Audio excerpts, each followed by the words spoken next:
Hey, what's up, guys? So, I'm gonna give a description of my roommate, former roommate slash former best friend.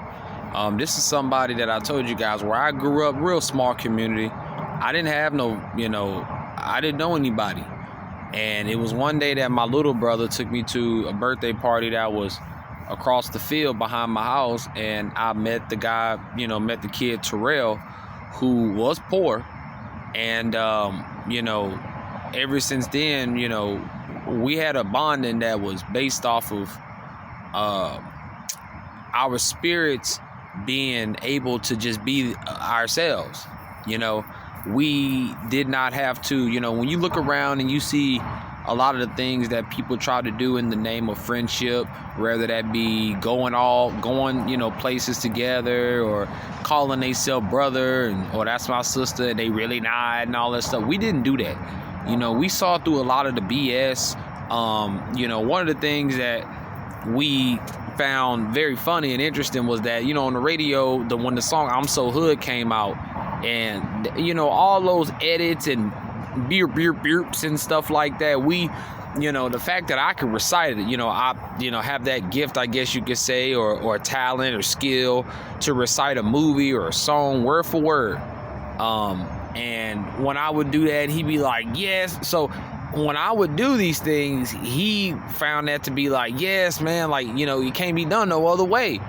And what we later as grown men started calling, jailhousing, where, when you go to jail, man, you got people in there trying to recite movies and stuff, and they just completely butcher it. They going all over the place with the movie, and you're the guy sitting in the corner like, that's not how it goes. Even a song is, so it gets, that was the premise of a lot of our, friendship, was basically comedy. And, as I started growing up and we started growing up, the first sign that was a red flag for me was when my head coach told us to shave. If you were going to play football, you were going to have to shave. And I knew, coming from where I come from, right is right, wrong is wrong. So when I got home, I shaved.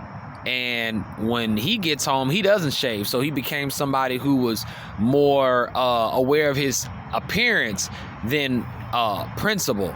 And so when we showed up to school the next day, this was something that, my coach was just kind of like, you're an athlete. He's not, so that whole deal.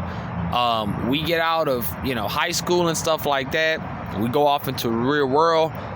When I came across meditation, that opened up a lot of opportunities for me in life.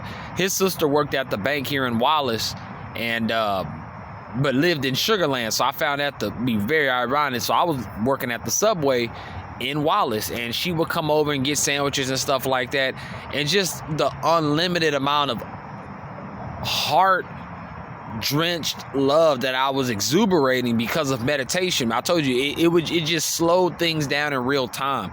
Even though you knew people were stupid as fuck, you had a compassion for them. And I would always tell, especially my family members, I love you when they left. And she extended a branch for me to come to Sugar Land. And, she kind of thought she knew about me and Terrell's friendship, but she didn't know anything about it. Over time, me and Terrell's friendship began to dwindle because my intelligence level just got very high. Where he was somebody who was an advocate, drinker and smoker every day. And I believe that played a part in his cognitive responses to what I was saying.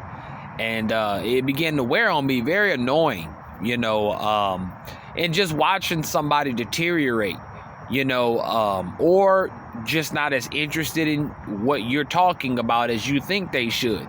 And through a series of just jobs I couldn't maintain, couldn't pay the bills. And he was that type of person where I would always tell him, it's no disrespect, but brother, you won't have a problem having a job, keeping a job. You can show up late like you do, drinking how you do, or whatever, and you'll keep a job.